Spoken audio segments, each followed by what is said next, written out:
Sonoa Pata Hardened. Oh no, sorry, it's the wrong language. Sorry. Hi guys, welcome everybody to the Battle Hardened Singapore Day 2. So now we are we'll be starting soon the quarterfinal match, which is between Rhinar and Levia. Okay, so I think we'll get some stats from the judges. I think we can ask Kaiser how many players played today, so they can let us know in a short while, and then of course, hopefully we can get a meta breakdown to be read to you guys. But generally, we played. This is the PQ plus. So my name is Mo, Momo if you're in Japan, Mohan if you're in India. And with me is, of course, the respected, most biggest of awesomest of all, Sensei, C Sensei. Yes. Okay. So hi. Actually, my real name is just Fen Fei.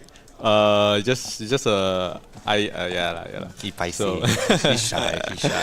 Okay. Yeah, but I usually play Ranger quite a bit in Singapore. That is your thing, yes. Yep. I also did play for this ProQuest. I selected Vincent for this event. Although I think Vincent, because I think we just want to try out, the new cards from MST, and I think the new card Eloquence, Eulogy. Actually, that was quite fun. Yeah. That was actually quite a fun card to play around. Like you can actually add like more high roll potential in this Blitz format. Like you can actually play Tomb of Findel and like read the runes in your Vincent deck, and then you can just hopefully roll over people in like turn 2. I mean, it was a good choice. Watching all the Vincents play today, I think it's really explosive. Yes. A lot of good cards, a lot of go against, and activating Rosetta Thorn, one of the best weapons around.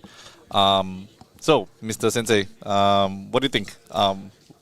Rosetta Thorn ban, warranted or not warranted? No, I think in Blitz it's quite a fair card. I think in Blitz there's so many overpowered classes and deck strategies that you can go around. I feel like right now in Blitz it's like revolving around 3 different strategies. First is like the hyper aggro combo deck, where you want to win in like turn 2 or 3. And you also have those consistent blocking decks that have like a lot of armor and a lot of block cards. And something like Victor right now, which is also slightly, can also be played very aggressively. And the last style of deck is more of like those illusionist, mid-range value, building a board so big that you can't deal with it. Yeah, so I think there's lots of good characters that's going to be in this Blitz. So we got a great lineup on the top 8. We have how many players did the Kaiser to us? 42. 42. Okay, we have 42 players today. 6 rounds. And now we are jumping straight to the game. Let's go. Okay, so on the right we have our residential Brute player team. So fun fact, I think Rhinar is his first Flesh and Blood hero. And the only reason why he played, because there's team in team. okay, that's a lame job on my end. But yeah, Rhinar is pretty good in Blitz. Like Rhinar has been like winning a lot of events, and I think he's like 400 plus in the LL points or so. Yeah, he is. I think also Tim has played Rhinar for almost both Blitz and CC. Yes. Yeah. It's, sorry, we're going to edit the image in a while, but essentially this is quarterfinals. It's not finals. Yep. Just let you guys know. But generally, we're going to expect quite a few things happening very soon. I think Young Lim on Levia. Young Lim is playing pretty well. I think Levia, he played really consistently. He's been a Brute player since I got to meet him 2 months ago, which is pretty nice. And then I think he plays in certain places that I don't really get to go to because a bit far away. But generally, nice to see more new bloods joining the top 8 in this season. This is very interesting actually. Yong Lim actually opt not to run the Haas in this matchup. Ooh. Well, usually Haas is like one of the kryptonite against Rhinar. Because like once you can only in-team cards from hand. You can't really in-team the armor. So usually the strategy of Rhinar is to blow out all their armor pieces and just do like 20 damage on turn 1 or 2. Yep. Yeah, but I think looking at Team's armor suit, I think they are both opting for slower gameplay, but waiting for that one explosive sash turn. I think also it's quite interesting to see scab skins. Like, I think I always felt that the gamble of rolling the dice without the gambler's glove as a kind of a soft backup in case you want to go crazy and you just want that 2 action points, but you just don't want to roll 1. Here, it can blow up. It can totally blow up in Yonglin's face. And I don't think we want to see that. Okay, so team actually opt to Arsenal pass on his first turn. So no big intimidate turn for him in his first turn. I think that's a good play because against Levia, she needs like a certain graveyard size to actually play some of her banished 3 cards. So because of this, without attacking, Levia they have the option to block. Yeah. So the number of plays that she can do is quite restricted. And don't get to fill up And her don't fill out graveyard. yeah. So you only actually opt to start with Shadow Pit for 6, which decent amount. And let's look at team opt to block. So I think looking at how the both brutes, like if you played any of the brutes right now, what do you feel like you wanna be in this position? Like I mean, let's say you're in this board state right now, choosing between the Levia or Rhinar, which would you rather be in this position? Well, I've always been a Levia lover. Like I think the shadow heroes in this game, right, are so fun to build. The way you say, Yeah. Levia, love. Yeah, yeah, but I really think Shadow Heroes in Flesh and Blood have always this like risk payoff kind of mechanic where you have to take certain amount of risk, but you still get a certain amount of value because you took those risks. Okay. Yeah. I think I almost wanted to ask for production for like some sort of sexy music or No. This like, is a Levia, PG stream. Yeah. Going back to the last play, Yonglin basically draw back block 6. I think pretty clean blocks from Tim. I think nice, steady, not looking for anything huge. Based on how I've ever played this Blitz deck before, I think we played this. I even played against you almost like 2 years ago on this match at one of the stores in the north side. And I realized that it's always mostly about the BRB turns for Rhinar. Yep. Oh, this is interesting. So Yongli actually blocked with a Mark of a Beast. So I think the Mark of Beast should get banished right here and start the Blood Debt count. Yeah.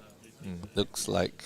Ooh, I don't think he was expecting that. Yeah. And I think this is one of those trade-offs that I'm talking about in Levia, where you have to, once your Blood Debt starts, you have to start banishing 6 attack to not take the Blood Debt damage. Yeah, I think it's gonna hurt in the long run. I think like when I played against Melvin earlier and he banished the Karen Haas, all I wanted to do was make the Karen Haas stay there and like punish him on damage wise.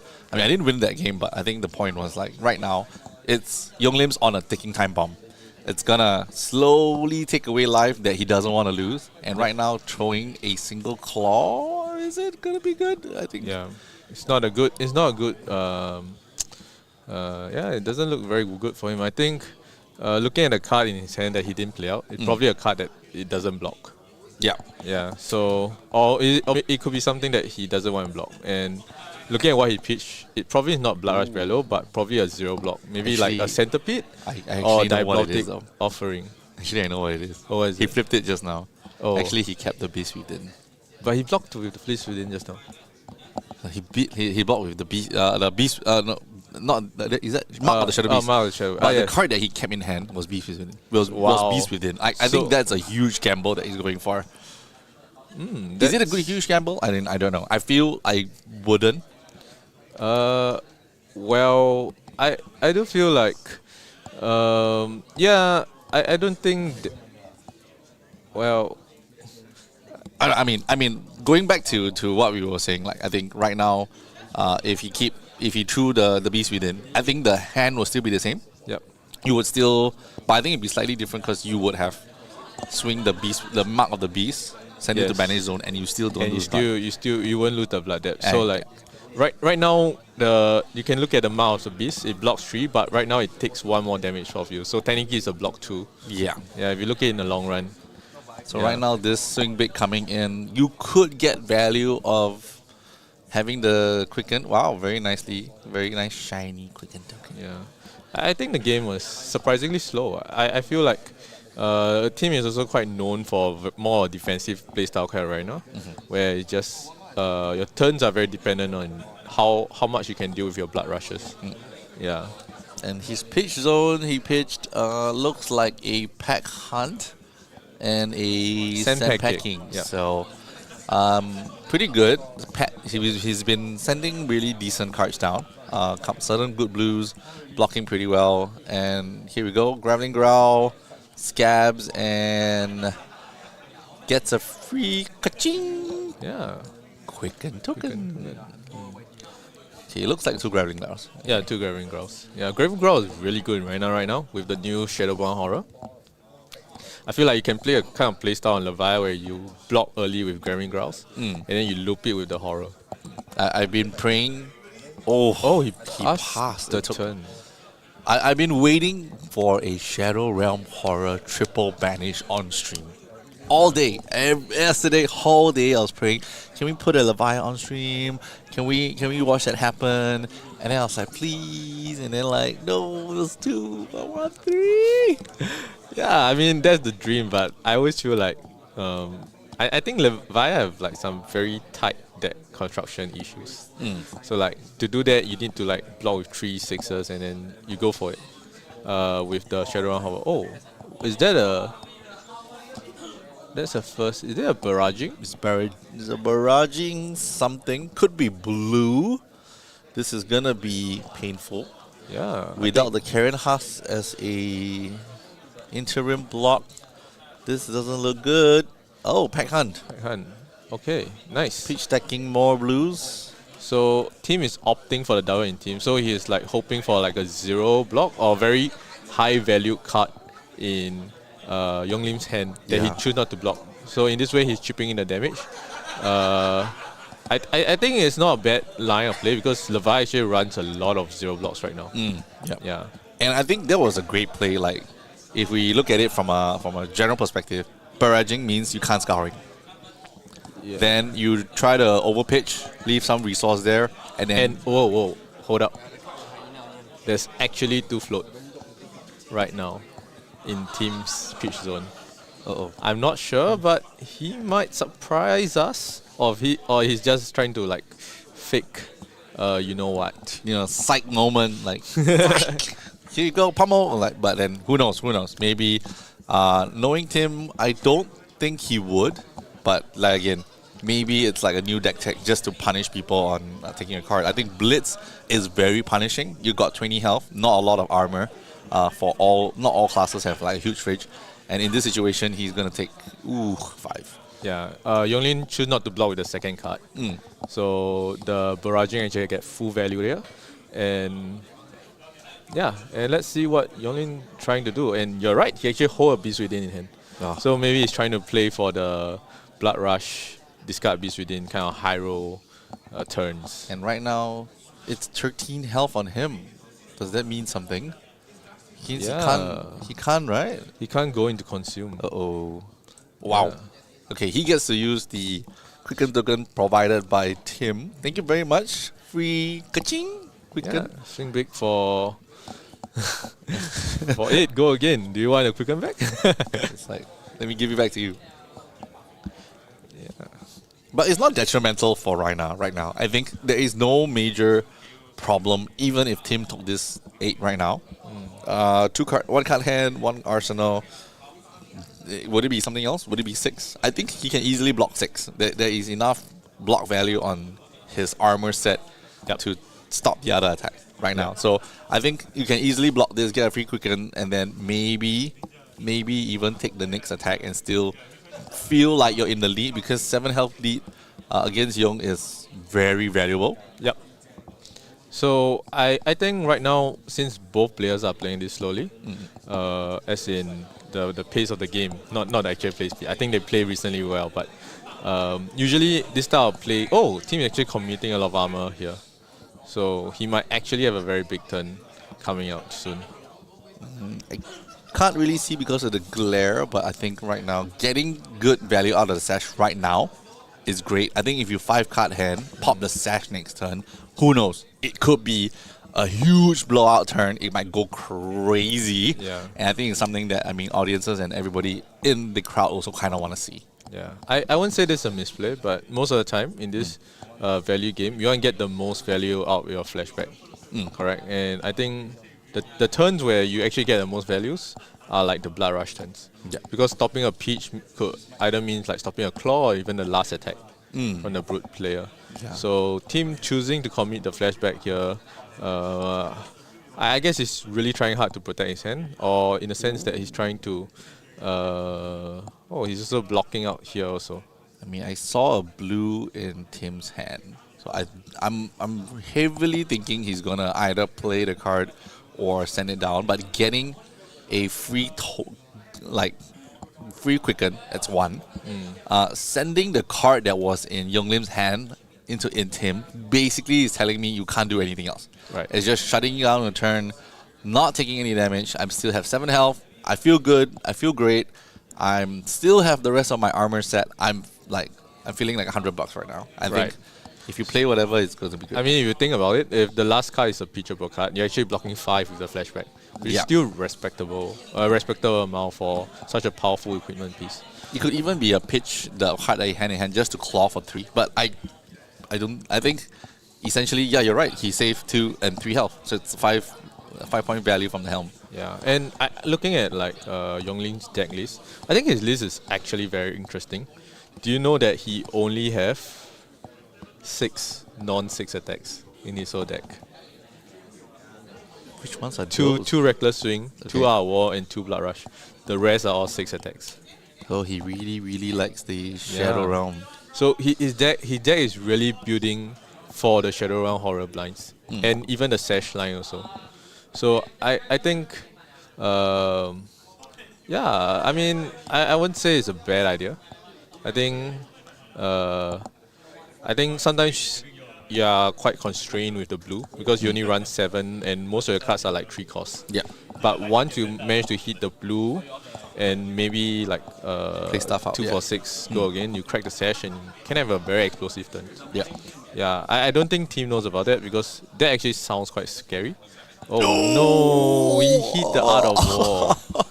What? Wow. 1 of the 5? That is really unlucky, yeah. 1 of the 5 only things, and it's a it's 7. Yeah.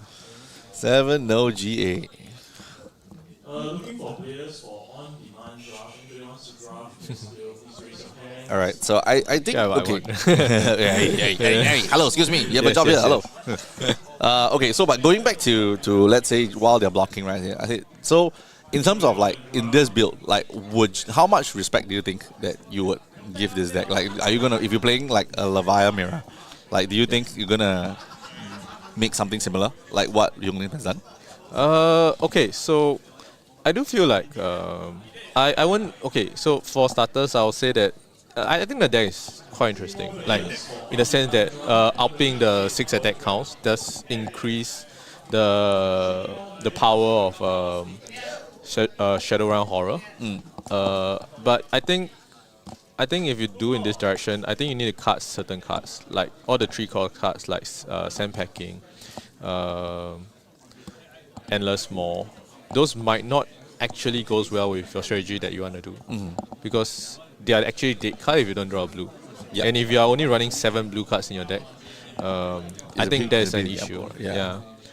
Okay, anyway, coming back and pulling fun fact back to this, it looks like a Savage Feast. So what Tim did was he played Savage Feast, discarded a card, popped the Beaten Trackers to get an action point back. So I think this could be big.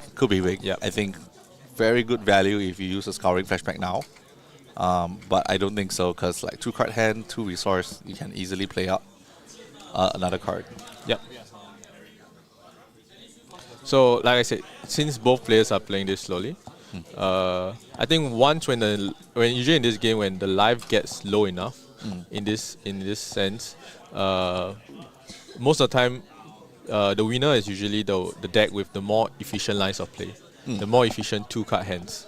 So I think Youngling builds his deck in a more explosive manner, where you have to hold 4 cards and with the Sash, you throw like very efficient lines of play. However, I think once the life get lower and lower, oh no, Youngling actually threw his Haas on the second Savage Feast without go again. So it might actually just be a 2 block worth of value here. I mean, I wouldn't do. I think depends on Yeah. what he intim. He also assumes what team intim. Yeah. And hey, stop it, you guys! Hey, come on, just Yeah. trying to keep.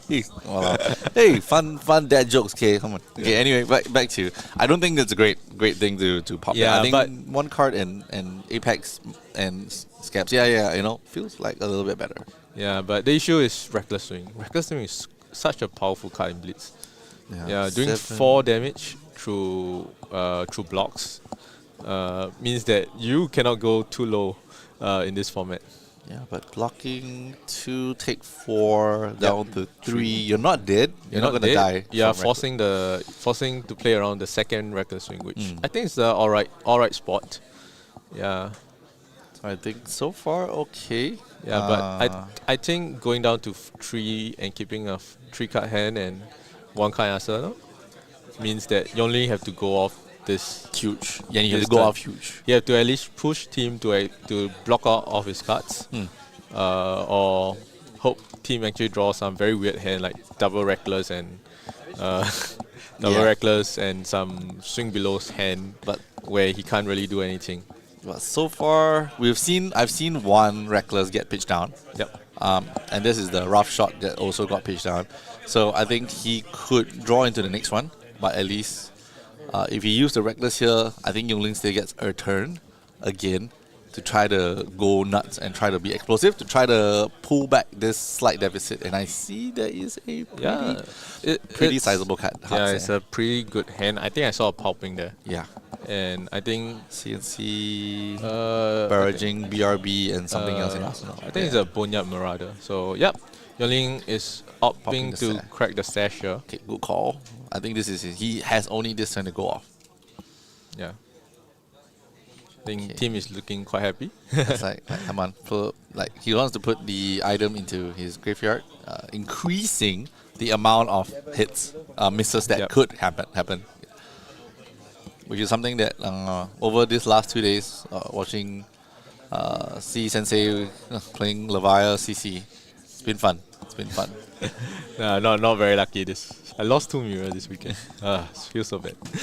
But yeah, that's the Azalea mirror. But Okay, not bad. Pulping, popping, draw this card. not even. Based on Roam. this, 2, banish. yeah, Oh, the endless mode. That's a good hit. Okay. Hopefully this is 6 go again. 6 go again. Not bad. I think team's gonna take it. Feels like. Yeah, but I think it's a bit. I think something nice to know that this game, I don't think any player play a Blood Rush very low. Yet. Yet. I'm pretty sure team's ready to play another Blood Rush Barrel. So team took 6 damage down to 8. 8. And subsequently we're gonna see Young Lim really stressed up like I think he's going for the scab play. wow. Look at that enthusiastic face. Oh, 2 action nice, points. nice, 2 nice. action points, 2 cards. Oh my gosh.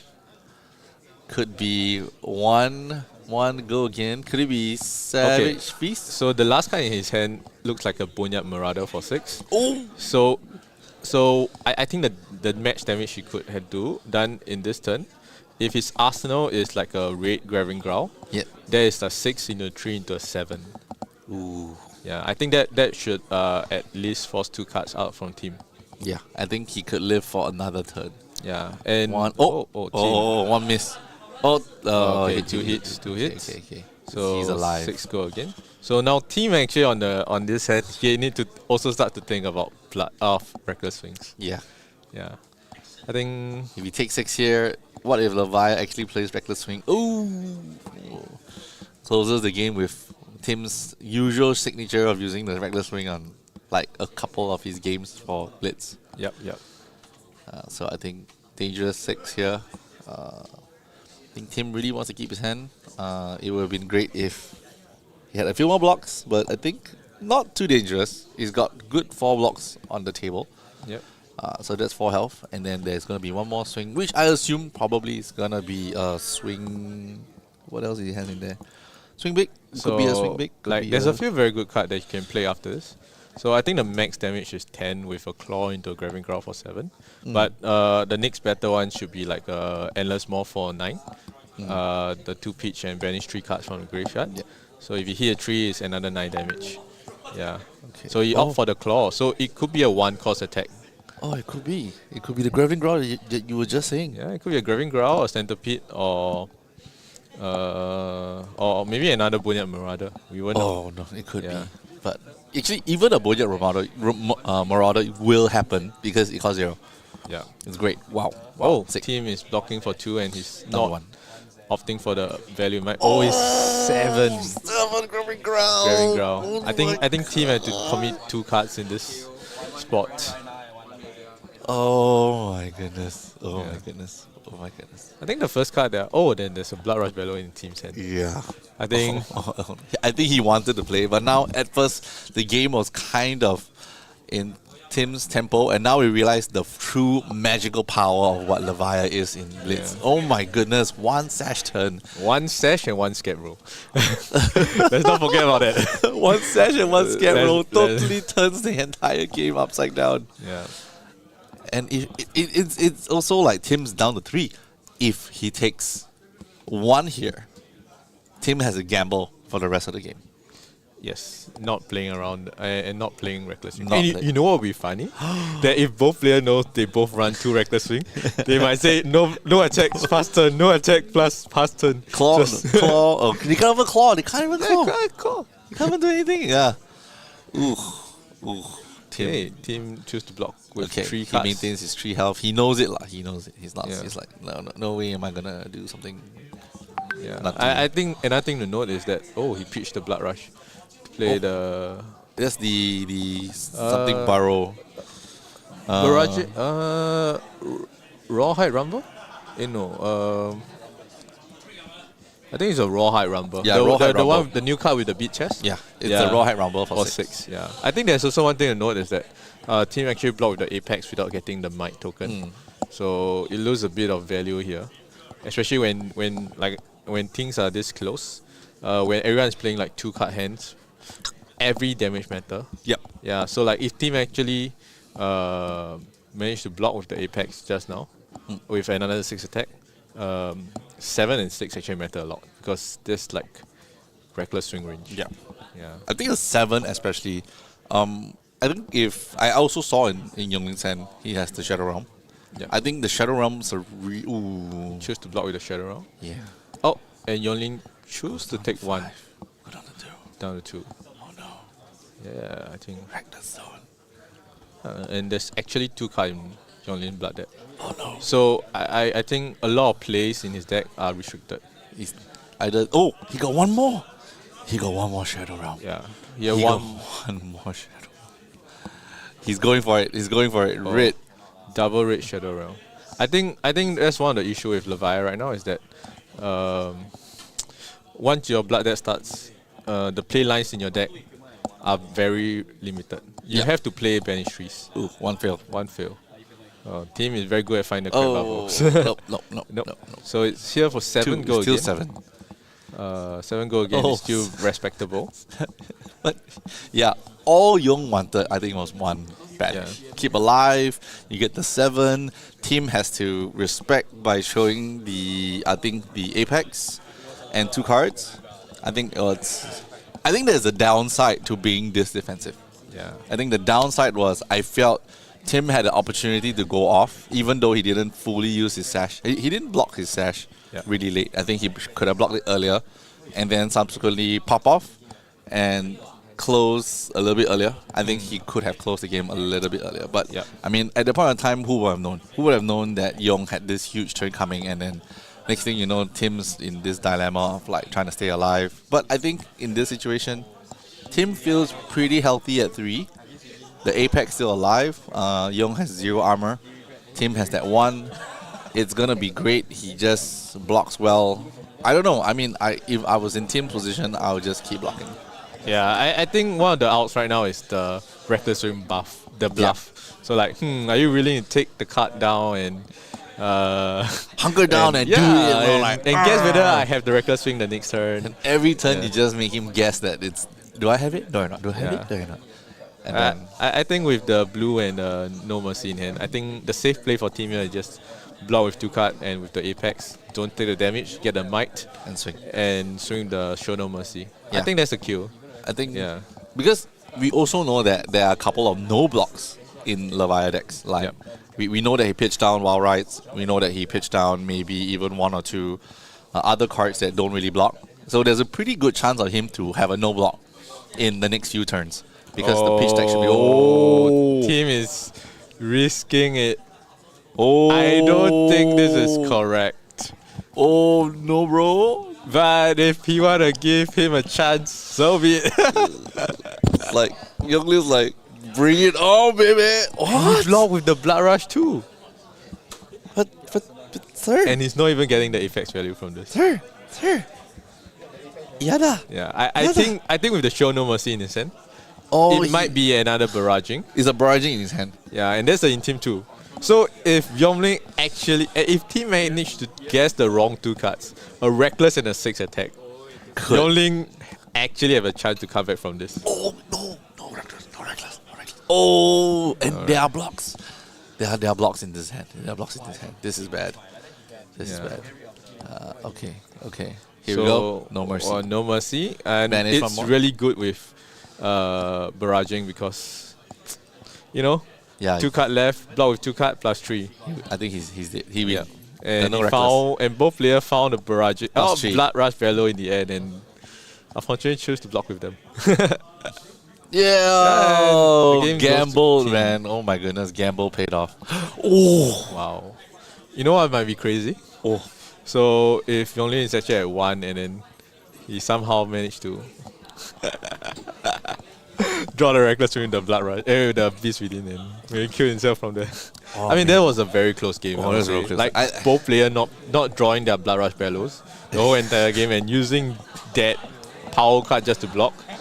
Wow, I didn't know Flesh and Blood can be this interactive. Wow, I mean, like, Yong could have won. Like just 2 more cards, grabbed that reckless and could have punished him so hard. But Yeah, I think Yong is also a bit unlucky near the end. Like he drew like a 4 red hand to pitch a 2 like a Wall Ride and something else. Yep. To play the Shadowrun Horror for 7. So Yep. that's efficiently like 3 card 7, which is not a very good rate No. at that point. Yeah, and on top of it, we retrack back at the very beginning. I think he didn't realize Mark of the Beast goes straight into Banish Zone. He was just playing cards based on like Brute and it was 6 and a yellow. I think we've ever seen a lot of videos like Mensan and all the other Levia players always talk about yellow value cards like Hungering Slaughter Beast or Yellow Graving Growl, which he does put in, but I think he just wanted to fill up more yellows to compensate for the blue lease card that he's doing. I think in Blitz, the design space of Levia is actually quite special because you're a combo deck, you're trying to end games very quickly. Yep. So technically, you don't need to have like a threshold of cards where you just need to keep turning on Blood Debt. That's right. I mean, if your opponent is dead, then So be it. your debt is paid. I guess, yeah. You don't need to take any damage. We won. Yeah. So I think in Blitz, Levia actually have a very different design space compared to CC. Yes. Because CC games, they usually tend to go a lot longer. So you do want your big turn, but you also want like your average turn to keep you alive and don't take blood out for no reason. And I think Yong started the game as a 18 health Levia because he took 2 turns of Mark of the Beast. If that 2 health kind of were in his hand, with him now, 5, we're in 5, take the 3, down to 2, draw a card, pitch something, swing for 6, block for 2, then maybe had the hand of Reckless or Arsenal are Reckless, pass turn and could have taken the game. Who knows? I mean, if we never knew at the point in time, like he didn't realize. I think it looked really clear that he didn't realize, so it's okay. Yeah, I mean, it's fine. I mean, it's under camera, lots of stress. But I think both players plays very well. I mean, without seeing like the key card. Like I think Blitz is often like seen as like a inferior format to CC because it feels like very unga bunga. You draw the cards and then you just push the damage in front and win the game. Yeah, But I think this game actually shows like, oh, what if both players doesn't draw the key card? Yeah, Which they didn't. And you actually have to block efficiently. Yeah. And try to outvalue the turn cycle, Which I think for your Tim opponent. did earlier in the round. I think one of the reasons why team was so ahead, even though Yonglin actually found his big turn, was because of those early turns that he managed to pull the life difference, the advantage. Yeah, and because of that, I think the game got a lot closer, which it, in like a lot closer than what it should be. Yeah. So, but either way, I mean, big shout outs to both players. Played really well. Presented a really good game for all of our audience at home. I think we're not sure how many people watching, but maybe we can take a look at. Look, we've got about 120 people who's on. So thank you so much for watching. We got a couple of people in, and if you guys enjoy the games, don't forget to like, subscribe, and we got more games are coming. But I think end of the day, going down to the breakdown, Lord Sensei. Yes. Who do you think will take today's games? I think they had the list earlier. It was like we had two victors, one Dash, one Zen, one Prism, one Rhinar, one Levia, two Dorinthian. Okay. I need to see One the bracket Dorinthian. actually. Oh, we need to see the bracket. Yeah. Do we have the bracket somehow?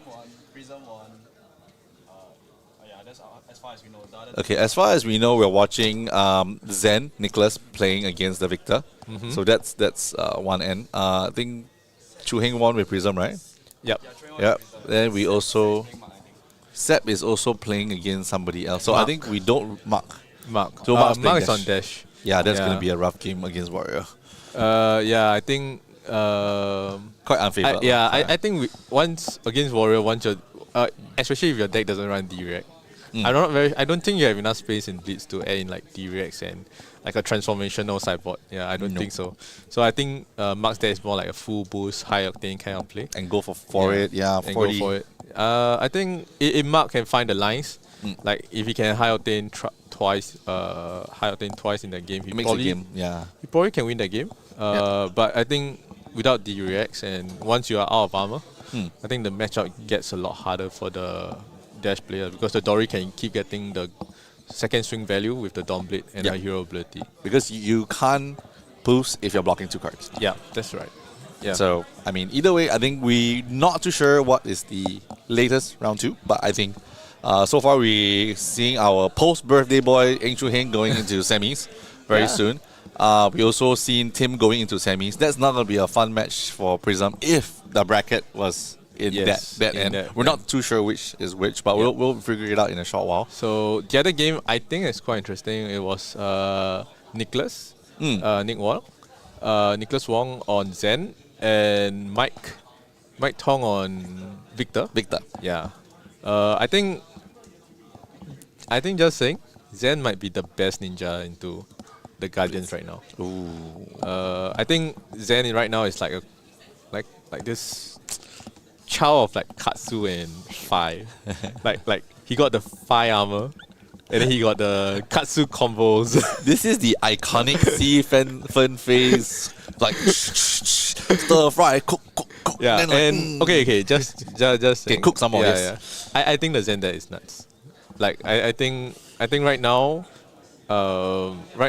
what Nick did, he actually funny story. He actually wanted to bring Victor today. Okay. But He's then- been playing Victor for a while. Yeah. Yeah, he's been playing Victor for a while, and then today he was like, I have the Zen cards with me right now. I have the list, and at 10 o'clock, the event started about 10:15, 10:30. Yeah. He decided to change to Zen And he's at the very last minute, and he was like, yesterday night my 5 Talisha games were very good. And then that was his reasoning. It's like then after that he took the deck links and start writing and start unsleeving the deck. Oh, Yeah. So wow, kudos to him. I brought Enigma Newman to be contributed to the Vincent Gods. Vince actually that deck is pretty strong. The New Moon deck is pretty It strong. is. I mean, I've been playing for a week, so I know how strong it goes into certain decks. But it's just not great into certain other decks. Yeah, I think if they like make a boots with a ward. Ooh, Yeah, I think 3 more Spectral Shields might just push it. very broken, bro. Might just push it. Very Yeah, busy. yeah. But either way, I think we've got a couple of games coming up soon. I think finals kind of like thoughts on the current Blitz format for you. I mean, if you had the chance to replay today, what deck would you have played? And would you have made any changes to the deck that you played? Okay, so I might actually make some changes. Okay, today I played Vincent. So I think it's very similar to the last BH Melina Vincent that I used. That you got into the finals, yes? Yeah, I got in the finals with it. There's actually a couple of changes because today I really want to try like the new card. Right. Eulogy. So the Eulogy card. And it's not bad. Like there's some really good good play lines you can play with it. Like you get the Eloquence token, you play 2 of Findel, and you get a very big turn. But I think based on how Blitz is right now, I think a 1 for 4 might not be enough. Like it's good rates, but at the same time, if everyone is pushing such big numbers, I don't think you can actually match. You can actually match it with the 4 damage. But I do see it as like a sideboard card into certain matchup where they are a lot more disruptive. Yep. So usually the Eulogy is like played better when you are blocking and then you play the Eulogy and set up a bigger turn later on. I mean, going back to the Eulogy, the Eloquence token, basically it tells you if you play a non-attack, it gets go again. Yes. So you could hold the Eulogy for a long time if you don't play any Yes, that's the effectively. Yeah, but the thing is that you actually have to play non-attack in your deck because you're Rune Blade. And sometimes you need to play non-attack to make Rune Chan to play your attacks. So, yeah, I mean, you can't really save the token. Yeah, You can't really save the token. And I think it's very hard for you to get 2 Rune Chans on a previous turn that you popped off, then you gain 2. So unless you played like Deathly Whale, you get the Rune Chan, you leave it, then you banish a card, you could set up and then, I don't know, get another Rune Chan and go for a big turn like you said, you know, Tomb of Findel at the very beginning, draw a card, heal a bunch, and then start going off. I think the problem right now is that the rest of the deck is not building around the Eloquence token. So right now there's only like 2 or 3 cards that's playing around the Eloquence token. So I think I actually might want to try this more in CC because CC actually gives you a bit more space compared to Blitz. Yes. Just to build a deck where there's very powerful non-attack actions without go again. Just to capitalize on the Eloquence token. Okay, so everybody at home, you guys heard it here first. See Fun Fei cooking. Telling you guys at home. No. I'm still working on. I'm still working on Levia right now. Yeah, But so other than that Vincent that, which I think is a very good position right now. Actually, I might want to try Zen. I think after the showing from Ivan yesterday. I mean, he got me trending. He got me trending overnight just from the Japanese crowd. Like all the Japanese people were like pinging me. And the thing is that you can actually play those exact same cards in Blitz. Yeah, You can actually make that monster turn that you seen yesterday in with the Blitz cat. Yeah, and that was 53 damage. And I don't think anyone have that much life in Blitz. Yeah, I mean, even if there's a 40 life hero across the board, you still can do it. Yeah. So you see, this is why you spend time with Steve and Faye. He just cooked 3 different theories, 3 different concepts within the last half an hour. Yeah. You guys should come and try to figure out the Vincent CC. Please credit him.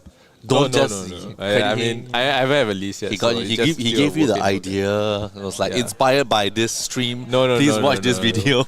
I mean, technically it's a card game. You're just putting cards together. It's fine. So try that and trying to look at it. So I don't think we're gonna go into a quick break right now. Yeah. It doesn't look like we're gonna have much of a game. Actually, anytime Mike soon. is packing up the cards, so I'm not sure. I think that's pretty but much semis. Just to add a bit, I also think that Zen actually have one of the best chance into Victor out of the other 2 ninja because of how small the attacks are. You can actually chip in a lot of damage during your Sacred Domain turns and your Art War turns. Which is quite similar to what Chu Heng did on Prism, where he was just continually poking him. Poking at 1. And you and depending on the play lines, you actually can push and chip quite a lot of damage into the Victor. Okay. So even though like Victor is like technically very good into ninjas, but I think this mystical ninja from MST is a bit different. Like we still do not know like what's the maximum potential you can do. But right now we are like going max with the bonds line and stuff like that. But I think Zen is in a very interesting spot right now. Yeah.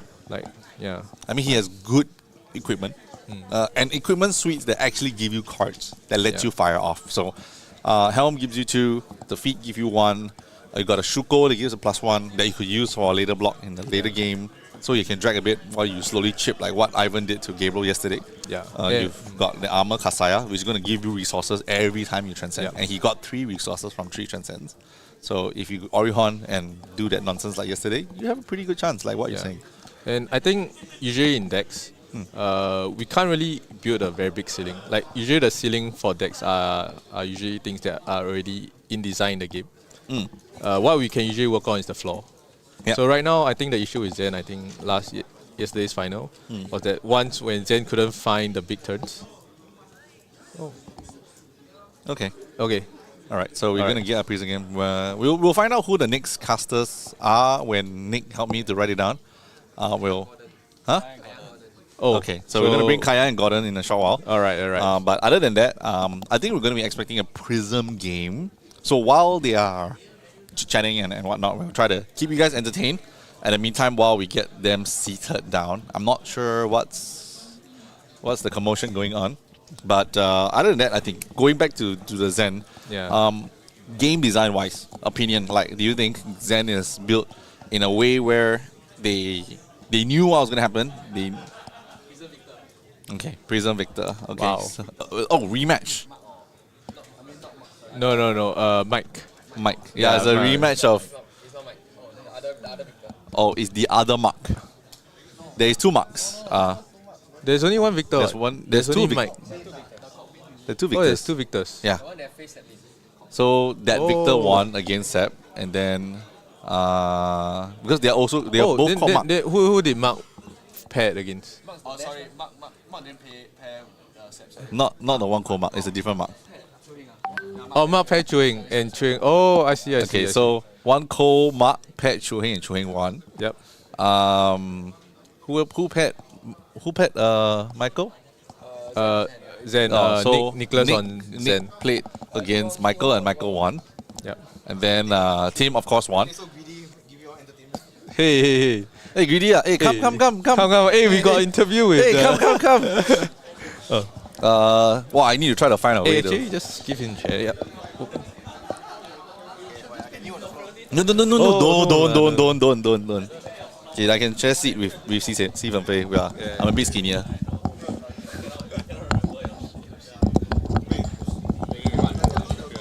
Okay, so quick talk with Tim, and then I've got Fen Fei with me, so you can ask questions. So, So how was your game? Like that last turn, big gamble. Very, very greedy place.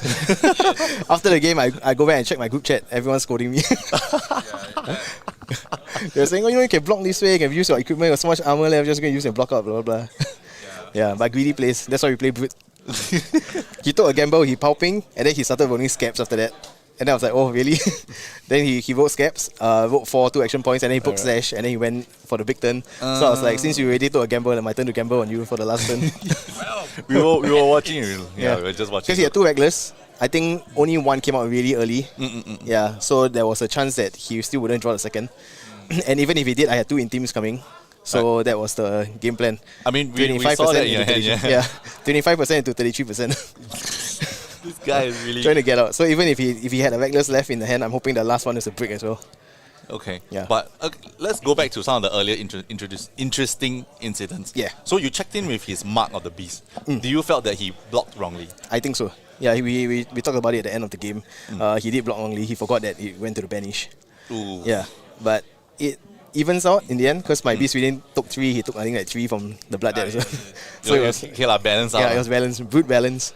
Oh my gosh. And both of us didn't get blood rush in the end. We didn't play off blood rush. Yeah. None of you got that. Correct. Block with it twice. Yeah. I pitched 1. I tried to keep it all the way. That's why I was greedy. Because I tried to keep it and then I pitched it away. The second one I just blocked off. So the next thing is, how do you felt when he popped off? Like, wow, I saw your face like from like Shaq. No. You expect the 7. I expected 1 more attack. I didn't expect it to be a big point 7, firstly, but I also expected like he had something at first. And then after he went for claw, I was like, oh, maybe he had nothing left. And then suddenly came out the 7. I was like, okay. Oh. Yeah, because he kept it in the arsenal for quite a while. So I wasn't sure what it was. All right. I think we are going to go into the next match. So big shout outs to Tim. Any things you want to say out before you want to go? big shout outs to the wife. No, wife lets me play, that's good. Yeah. But I need to shout out to Daryl, who I didn't get to play BH yesterday because I was at his wedding, so he should be very grateful that I skipped. All right. Yeah. Okay, thank you so much, Tim. Okay, we're gonna go into the next match. Thank you so much. Big shout outs. Maybe we'll see you later today, and then see you Sunday. Thank you so much for joining in.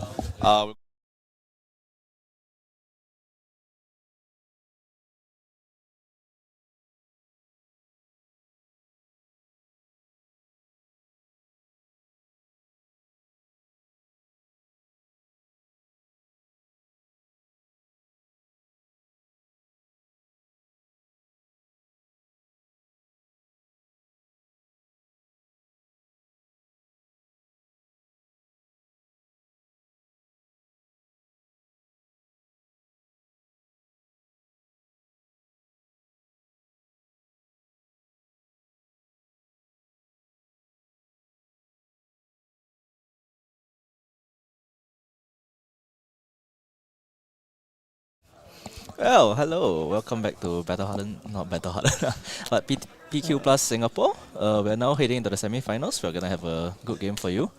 So I'm Kayang. I'm Gordon. Some of you might know me, some might not. This is my first time, my first foray into casting, and hopefully a couple more occasions where I do well enough so I don't have to end up casting. Well, hopefully you do a good job. Okay, so Yes, the next yes. game we're having here, we have a semi-finals.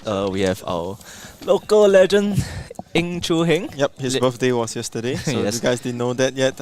We got the whole hall to stop for 10 minutes of their life to sing him a happy birthday song. Okay, that's so that. we have Chu Heng on Prism versus Cockbane on Victor. So much more classic battles in some sorts where we have the Illusionist versus the Guardian matchup. Yep. In my opinion, I think that when a Guardian plays an Illusionist, we almost what we get is sort of like winning becomes an illusion. So that might be true, that might not be true, but we'll see how Cockbane pilots the Victor deck.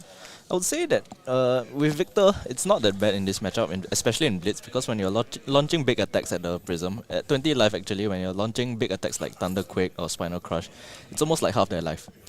Yep, and I'm pretty sure Cockbane is a very good Guardian pilot as well, considering that I think he won last year's Malaysia Nationals on Bravo, so I'm pretty sure that he's all too familiar with this Guardian Illusionist matchup.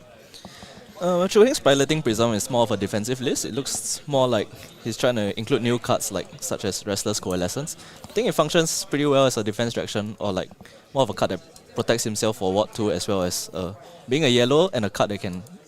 There's an aura on board for him to push some damage when he's pushing for, lethal. Yeah, for sure. And Cockbane is just playing all attack cards, I'm sure. I'm pretty sure that he's not bringing in his unmovables. So without further ado, let's jump into the game. And we have Cockbane starting with a Seismic Surge, and I think he proceeds to heave a Thunderquake. Well, turn 0, making 4 Seismic Surge, and then basically that Great Thunderquake is just going to be costing for 2. That is pretty good. And if he has like a Rouse to follow up, unfortunately not. Let's see what Chu Heng has.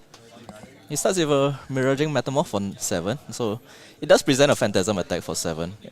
Yeah, but I guess it is not as threatening, right? Because there's no aura on board yet. But if Cockbane chooses to pop this, there's always the risk that he ends up facing a couple more auras at instant speed. So we do see the Trance from Victor, one of the premium cards. Ooh, it it's hits a the tie. Punk, so he does... Oh, no, he gets 1. Oh, sorry, Yeah. it's 6. So currently he gets 1 free Might token. Oh. So now he gets the full suite. So it's a gold, 2 Might tokens and a Vigor token. That's pretty good. And remember, he gets to cast the Thunderquake for free afterwards. So we see how powerful cards like Trance are in Victor right now. So basically a card that blocks for 3 and generates like up to 4 value. Yep. But of course, so luckily for Cockbane, he chose not to pop the trigger the Phantasm of the Miraging Metamorph, so at least he doesn't have to face down 2 Ode to Wrath. So you see the Ode to Wrath now swinging for 1. It does present an extra damage if it does go through, so it's usually 1 or 2 damage. Yep, and Cockbane is diligently blocking there, so it's likely that this clash would give him another card. Oh, wow, Pulverize. So we do see that the Vigor token, extra Vigor token coming from the Clash of Vigor. So technically this Thunderquake from his arsenal is coming for free right now. Yep. And I think there are a couple of lines that he can play, but of course if Chu Heng knows, he'll probably wait for the Seismic Surge to trigger, and if he draws an AOS, things could happen right here. Arclight Sentinel, things could happen right here and now. Well, at the end of the day, I feel like this is falling more into Chu Heng's trap, where like he sets up Spectra, a lot of Spectra auras on board, but Cockbane is more like inclined to swing attacks at him. And even though Chu Heng doesn't want to lose some life, he's willing to lose life in order to set up this Spectra bot so that he can basically swing 1,000 Kodachis at you. Yeah, for sure, for sure. But right now he's gonna have to let Cockbane resolve his Thunderquake. But as we can see from Cockbane's hand, it's just a couple of 2 blues and a Spinal, so I don't think he can utilize his hand very well. It's gonna end up becoming something like he's gonna IP himself to a certain extent. So without this go again cards such as like Zealous, Melting or Rouse the Ancients, actually this discounted Thunderquake might not be so good after all. End up you're not even gonna have to pitch in order to play the Thunderquake. But of course, he just clashed, right? So he know that the top of his card is a Pulverize. So yep, he's likely gonna draw it and try to heave it for the following turn. So this is a very good setup turn. You're still presenting so much damage up to like 12 with the Red Thunderquake, and you can heave the Pulverize for next turn. Yep, and remember, if Pulverize hits lands, not only is it dealing so much damage, but it negates the first attack. So Chu Heng, to a certain extent, will be forced to either swing with an aura or throw an inconsequential Herald attack. Oh, he's playing the he Pulverize chooses instead. to send the Pulverize instead. Okay. I guess you can't pass up on 16 damage. Yeah, for and sure. it very efficiently uses the resources in hand as well. Okay. Well, for Chu Heng, 16 damage is over 3/4 of his life. Yep. So, unfortunately, I'm going to have to take back what I said earlier about Victor's being unfavored into Illusionist, because Cockbane is definitely showing us a new style. Well, being an aura-heavy deck, these Spectral auras are actually usually auras that cards that cannot block. So with 0 block value, sometimes Chu Heng's hands are actually forced into playing out these auras because you can't block with them. So actually presenting 16 is quite lethal to a deck like Prism. For sure, 16 is going to be like 80% of your health. And if I'm pretty sure Cockbane also notices that when he clashed, Chu Heng's top deck was a Genesis, so that kind of limits what Chu Heng can do on this turn. So the interesting thing about Chu Heng's deck is that he opts to choose to play the Celestial Kimono. I think a lot of other players would opt for things like Tunic and Rapture. Yeah, for sure. I guess Rapture gives you a more aggressive line, especially against decks that that do not have as many 6 powers in the Blitz format. But as we all know, Rhinar, KO, these brutes are really popular in the Blitz format, and hence that might be why Chu Heng chose not to run. It's more focused towards an aura-based build rather than aggressive Herald build. So what this kimono does actually is it provides the extra resource that you can use for footsteps, a defensive value against gold white decks.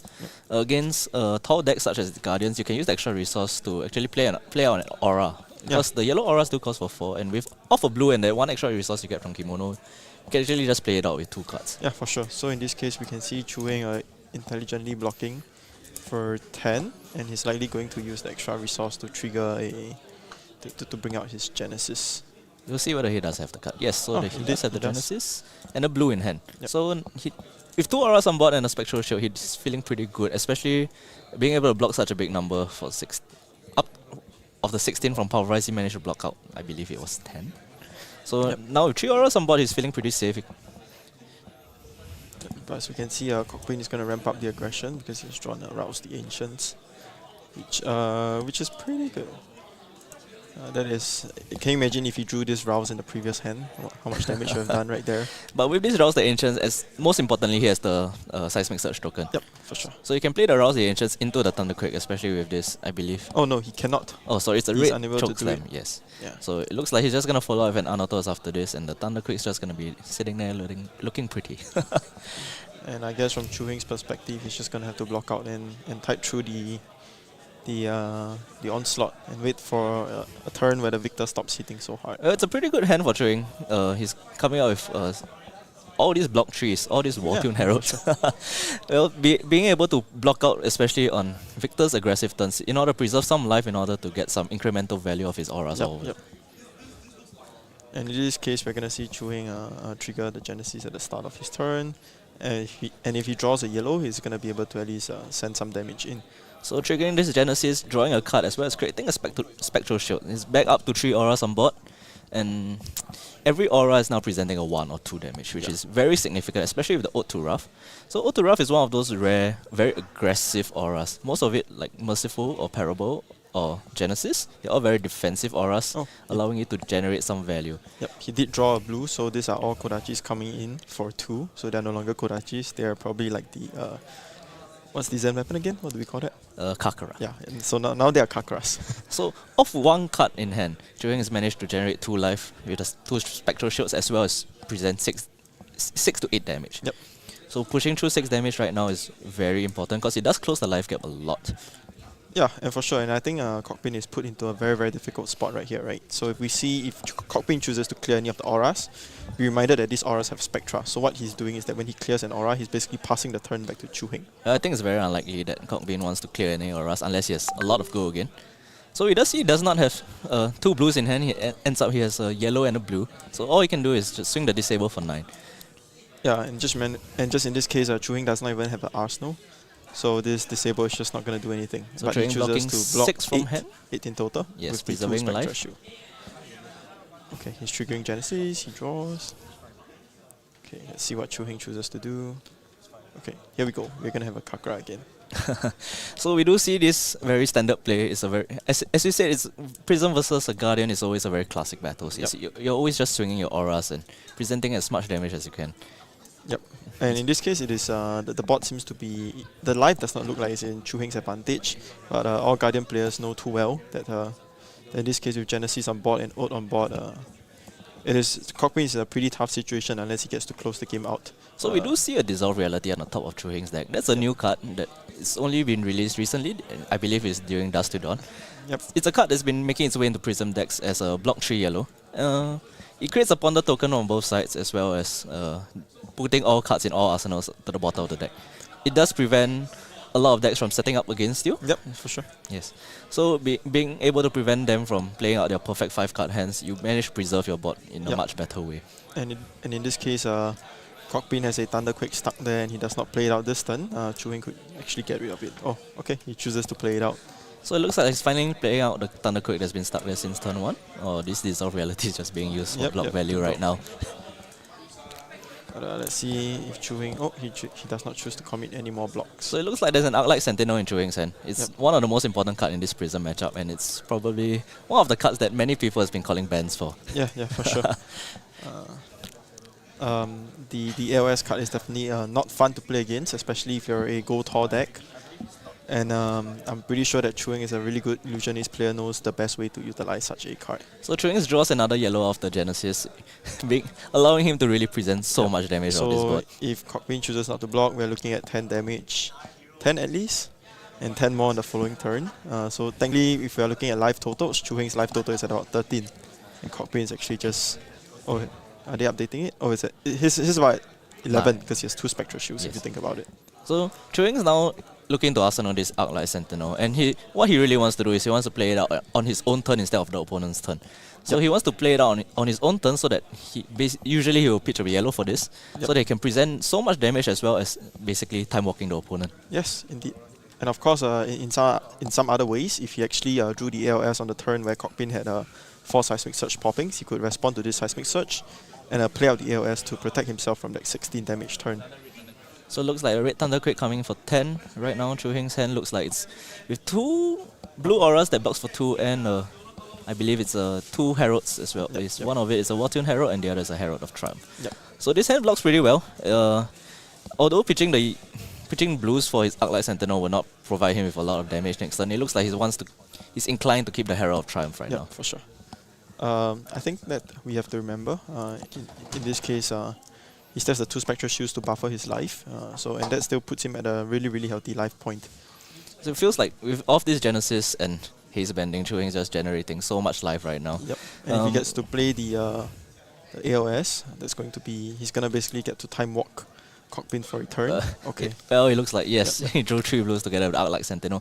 It does set him up very well on the board, and Cockpin has no choice but to swing at the Arclight Sentinel, but look what it does. He has 2 Haze Bending on board. Yes, so now he basically gains another 3 life. Yes, so with all these auras on board, it's 3 extra Spectral Shields and 4 Spectral auras on board. You still have to factor in the Genesis trigger this turn with a full 4-card hand. He has another Lightning. It looks like, Oh, yes. he Oh, chooses to give it up. he decides to give it up, but he does have the Mercifuls in hand, which Okay. present a lot of damage offensively. It's fair, yeah. Okay, so now he's gonna send, how much damage is that? 4, 8, 9. So this is 9 Kodachis. Each of them will, if on hit, presents 2 damage. Yeah. But it looks like Cockpin's armor is actually running thin, so So this is he has to actually block every single Kodachi. yes. Or At this every point, single he's Kakra. almost Chuhing's already almost presenting lethal. At Yeah, this so point. that is 1, 2, 3, 4, 5. That's 9. So if they hit, they're gonna do 18. Cockpin can probably only block 5 of them. Yeah, so And Chuhing so chooses to that's- that he wants to arsenal this Merciful Yep. because with the Merciful on board and the Merciful that comes from the arsenal, he's just returning up to like 8 arcane with the Yep. spectral shields. And in this case, I don't think Cockpin has any ways to pitch for the Spectra if he's gonna try to attack any of the auras. I think at this point it's like it's a pretty foregone game. I would like to say it's not, but Victor always has a fighting chance. But I think we, the casters, knowing the cards in Chuhing's hand, Yep. yeah, with the 2 Merciful Retributions, I think there's not much the Victor can do at this point. Yeah, in this case, any semblance of hope is probably really nothing but an illusion. So we're gonna see Cockpin use a test of strength, and that might provide some hope for him because he gets to at least draw a card. He's doing some quick mental gymnastics to see how much he can block, but I think he might want to commit his crown to at least get another card in hand. So we still have 8 Kodachis to go, and if any 4 of them were to leak through, it's just gonna be dead. Yep, and just remember, if he swings his Anathos the next turn, the 4 Spectral Shields are going to return 4 Arcane, and likely he's not going to have any cards in hand to pitch for them. And just remember that, so what does Spectral Shield do together with Ode to Wrath and Merciful?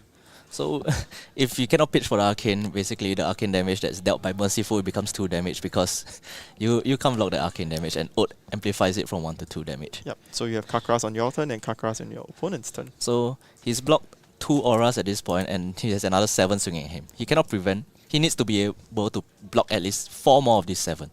Yep. So that's at least another 4 cards from hand. Yeah, so he probably has 2 cards left, and what can he do with 2 cards? I believe it's 5 cards in hand, so Oh, he has 5 to block cards? with 4 Okay. cards. What else can he do with 1 card that can Yeah. actually change this game so Yep, much? yep. He might just have to attack with Anathos, and then Chuhing is just gonna, okay, I'm gonna return you 8 damage through these Spectral Shields. Yeah, so it looks like it's He's- pretty much game over, having to He's block just all these laying- attacks. It's just a formality at this point. And then he's gonna probably take taking 6 from this. Okay, and then he's down to 2. He and, can't. So his Anotos is really just coming in for 0. for 0. Yeah, his Even Ana- if he's pitching to draw off the gold, he cannot do it twice because it will allow Chuhing to use the Balance of Justice Yep. to draw an extra card as well. So as you can see, Balance is a really good card in Blitz for both reasons. In the sense, it stops Victor from drawing too Well, many cards. Yep, Chuhing's just gonna say the no blocks, the Spectral And Shields are we win. gone, and the Merciful Retribution kills Cockpin with all the arcane damage returning back to him. Yes, so now we are very happy for Chuhing. Of course, we believe that Cockpin really put up a great fight, especially with the early aggression and all the damage that he managed to make Chuhing take. And at this point, he really brought Chuhing down to a respectable life total of 4.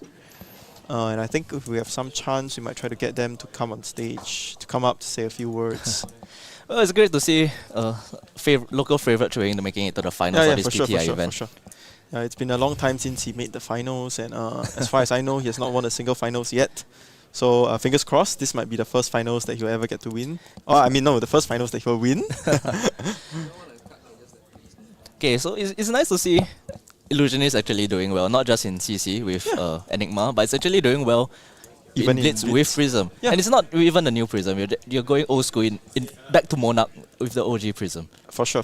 And I think in this case, I believe that Chuhing piloted his deck really, really well because he went through a field of Rhinars, many Brutes, some boost dashes along the way, and I'm sure that his success today is well deserved.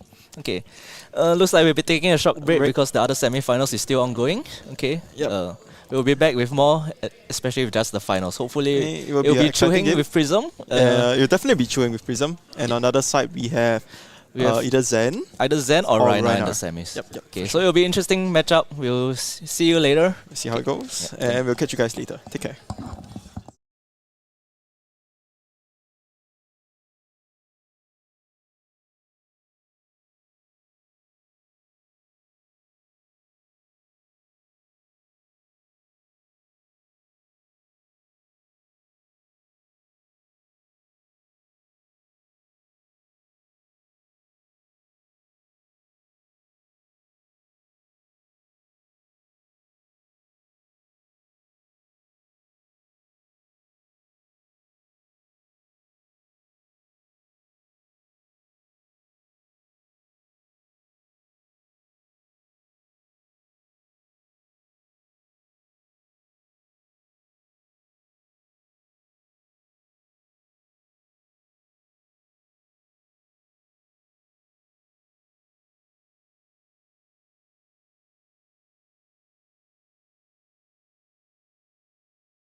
Okay, okay. Hello. Question. Oh, I can hear myself now. Yes. Can I? You can't hear yourself. No, I can hear myself. Of course. That's correct lah. Correct. Oh. That means that's all. Okay, okay. So Chu Heng, you just played the semis and you managed to play, come back from a very difficult start considering that he managed to create 4 seismic surge in turn 1. What do you think about it? I mean, I think with Kimono and Genesis, it was just a matter of like how much damage I was willing to take to play it out, and I think he could have like after he played the rounds, he could possibly have cleared it, and maybe it would be. I mean, I would have cards, but I might not be able to snowball the game that well. And I think the Genesis itself like gained me maybe like 8 life. Yeah, for sure. So For sure. We saw the impressive play where after he attacked you and you used your kimono, you immediately played the Genesis. And would you say that that is like one of the game-defining turns or moments? yeah, that so matchup? I think the round turn was quite game. I wouldn't say game deciding because I think there's still a lot of the game left. I mean, I was still quite healthy at like 14 life, but possibly it could have been a very uphill battle because I know historically Guardians have struggled into Prism, right? Especially Luminaries Prism. But I know that all too well. You can tell me more. yeah, I mean, Goddess and Ohim players, so you know. So, but I think in a Blitz format where you only have 20 life, sometimes you can even run away with the game, especially if the Prism plays too aggressively with his life, which I did try to get away with it in one of the Swiss rounds, and I probably got punished. Yep. A couple of us were watching the game, and I'm pretty sure that Chu Heng has learned his lesson since then. And as you can see in the semi-finals, he played a really clean game. Yeah. Yeah. So we're not gonna hold you back any further. We're probably just gonna let you go take a break and rest up before your finals game. Yep. Which is likely gonna be against Zen or Rhinar. So do you have anything you want to say to shout out to anyone? I mean, Before shout out to you- Gordon. He organized the birthday song. Okay, so okay, for sure. Shout out to him. Also, I don't know. I'm not sure whether I like Rhinar or Zen. Both kind of sucks. So. Okay, that's fair. Yeah. Yeah, so I'm pretty excited to see the finals, to have the opportunity to cast the finals. Fingers crossed, and I hope that we might get to see Zen, and we will see how well Zen does, even in the Blitz setting. Because yesterday we saw on stream a 50 over damage turn presented by Ivan, and now and hopefully we get to see how Zen performs in Blitz as well. Yeah. So, Okay. See you. Alright, thanks Chu Heng, thanks for your time. We wish you all the best in the finals. If you have any questions, feel free to to look out for Chu Heng on Twitter. I'm pretty sure that he'll be there to answer any of your Twitter or X. your Twitter or X. I'm pretty sure that he'll be more than happy to answer your illusionist questions. Okay, that's it. We'll catch you guys in a while. Have a great day, and we hope you will continue to support and listen to the stream. Yep.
Alright, hi guys, welcome everybody back to the Battle Hardened Day 2 in Singapore. I'm here with, of course, SG Nats champion twice in a row, Gordon Cole.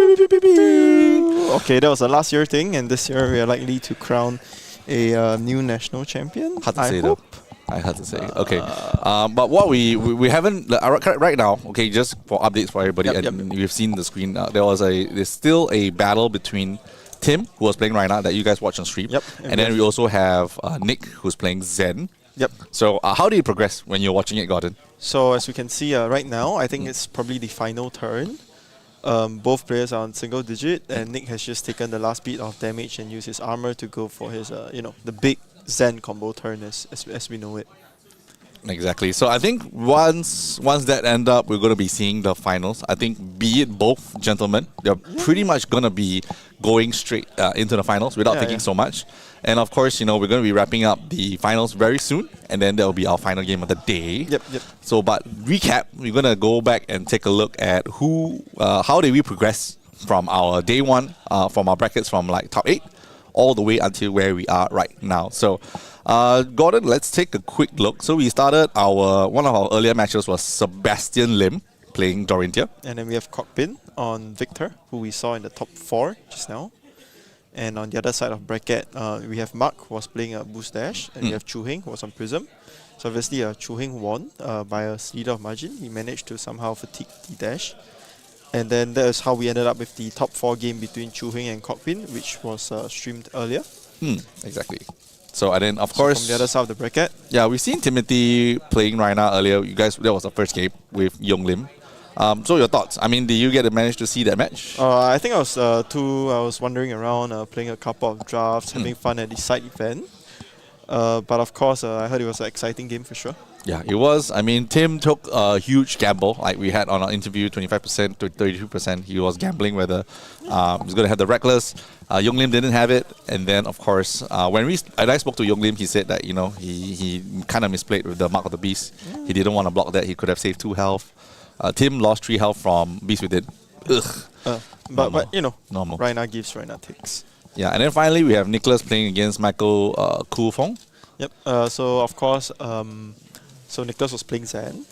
Michael Kofong was playing Victor. And for those of us who are live around, we saw Nicholas manage to pull off a combo turn against Victor. And this is in Blitz, no less. And I think the chaining was pretty long. I'll have a photo of it up later on. We're talking about maybe a 40 damage turn also. In Blitz, 40 damage turn. Will you be posting that on your Twitter? Yeah, for sure. What's your Twitter down? Wait, I actually forget my handle. Yeah, so I think generally, if you guys enjoyed the stream, what's really important, you guys like, share, subscribe. This will help. Super duper fab. If you guys want to watch more Esmond Heng, our resident professor, Teklovarson, he's got a upcoming video. Do you know what that video is, Gordon? I think it's probably gonna be about deck techs. Ooh, wow, spicy. I think it's also one of your favorite people to play with. Who did he interview? I think he interviewed Kai Yang though. Oh, for sure. Wow, okay. Okay, I'm looking forward to the deck tech videos. Unfortunately, or fortunately, Esmond did not ask me. So we'll have that for... We'll save that for another day. Oh, we just got word that Rhinar has defeated Zen in the top 4. So we're going to have a finals between Rhinar and Chu Hing, Timothy on Rhinar and Chu Hing on Prism. I think this will really be an exciting finals. So then let's go into the day. Like, Gordon, did you play the event today? Yes. So unfortunately or fortunately, I was playing KO, and as we can see in the top 8 games. So as you can see in the top 8 games, what happened was that an opponent put, I think Timothy or Nicholas, Timothy or Yonglin put each other on regular swing, right? Yeah. And for me, in my case, was that I put my opponent. Sorry, I went to 2 and I put my opponent to have the reckless, and they always have it. So that's how I lost a couple of my games today. Yeah. So I think to also go through like characters of today, like what were the ones that really were your highlights and which ones were not? My highlight was definitely I lost to a back-to-back reckless, so I went from 4 to 0 when I could have won. as long as my opponent didn't have the Reckless. So fortunately for him, he managed to draw a Reckless in 2 Recklesses in 8 cards nonetheless. All right. So I separately. mean, I So- think so- today, so, you know, variance it happens mistakes, once in a while. Yep, So I think backtracking to like the entire day today, Yep. like all of the classes that we've seen in all of the 48 over players, what were the one characters that were you expecting, and what were the surprises that you didn't? I think most of the classes today were pretty obvious. They were like all along powerhouses of the Blitz format, right? Especially Illusionists. They always come out when there's a lot of victors in the format. And of course, Brute Rhinar has always been a mainstay, especially in Blitz, just because of the ability to intimidate and sort of one-turn kill your opponent just with Blood Rush Bellow. You deny the ability to block, which is a really, really powerful ability, especially in a 20 HP format. All right, so I think that's pretty cool. I think we're going to be swapping out our... We're going to take a look at our table. I think we're going to be bringing on our, of course, in-house C-Sensei to join us on the table for this finals because they are absolutely in love in Chu Heng. And if you do, please give him a like on his Twitter. And of course, we're going to bring him in a short while. Let's take a look at what the table looks like on the gaming floor before we swap over. Okay, we're in.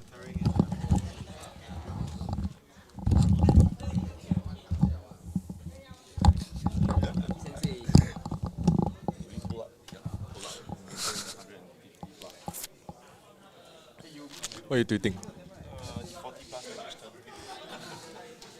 When was this? This is in top 8. Oh, just now Nick and Victor, Nick and Mike, is it? What? Oh, okay. Oh, sorry. Yeah, so I just tweeted out to showcase the 40 plus damage turn in Blitz, and if you follow me on Twitter, or if you don't, or on X, or if you don't, I'm Gordy Fab. Some of you might know me. I will just cast. Some of you might know me. Some of you might not know me. But I'm glad to be able to cast this finals together with you, with a great friend of mine, Fenfei from Singapore. Yes. Hello. I'm back Okay. after the quarterfinal games. So Fenfei, run me through this matchup. What is this like? You know, like Chewing is on the Illusionist. He's on Prism. He's one of his favorite heroes, and we have Tim on Rhinar, a hero that he plays in CC and Blitz, and probably the only hero that he'll play till the day it LLs. Right. Okay. So I think this game will be very close. Yes. Mainly speaking, Team does not run Scat Screen. He doesn't have Scat Screen and he doesn't have Gamblers. Oh, He doesn't have the package to clear the aura, especially at ALS. okay.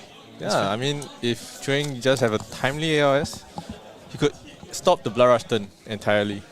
Yep, for sure. So as you can see from the standings, Team is the first seed, and Chuheng is the 7th seed. So it is very likely that Timothy will have the chance or the opportunity to choose, decide whether to go first or to go second. Yep. I think this game will decide most of this game will decide on the first turn whether team can how much damage team can choose to chip in. Yep. And I mean, if Chuang manages to drop a double aura early, that could also affect the game quite a bit. Yep, for sure. And I think something interesting right here, or something that most players are afraid of, is that Team is actually the first seed. So he went undefeated in this Pro Quest Plus, and right now he's in the finals. And if anything that we have learned, especially from yesterday, where Kading, or Joseph, as some of you might know him, was the first seed as Dash, he actually lost in the top 8. So if Team wins this, he would have gone undefeated in the Pro Quest Plus, while being the first seed and taking down the entire event. And I think he would have truly broken the first seed curse as right now. Yeah, I mean that's quite impressive for him. Yeah, for sure. You know, going undefeated in Swiss and then going undefeated, especially to take down the whole event, would be really a remarkable feat, especially for someone who has played the game for such a long time. Yeah, and I think Team Rhinar is very different from the usual kind of Blitz Rhinar that we usually see. Yep. So like I think there's one Royal Rhinar list and there's some like, especially now with the inclusion of Sash, I think a lot of Rhinar players are thinking to build a deck in a very like explosive turn 1, turn 2, kill your opponent out of nowhere. But Team is actually opting for a very much slower gameplay. Yep. With the flashback, the Apex, and the Yeah, Sash. he actually brings like he actually has hold the line within his list, which was something that I saw utilized really well against the Zen. So I guess it's more of like a anti Blood Rush Bellow Out of War card. kind of Or out of thing. war kind of card. So Yeah. he's just countering your your big turns with his own defensive reaction. Yeah, and I think it's working very well for him so far. I mean, undefeated, and I think a lot of people are not expecting this kind of Rhinar going to this event. Yep, for sure. I always expect Rhinar to go for like the big turn, the big kill turn, but in this case, I think team is trying to slow the game down and trying to win on his own pace, which is using Rhinar's intimidate ability and start chipping away your life by making you block inefficiently. Yep, definitely. Right. So we have the players getting ready. So what do you think? What do you think Chu Hing has to do to overcome, or things that Chu Hing needs things that needs to go right for Chu Hing for him to win this matchup? Well, I think it's all about the aura.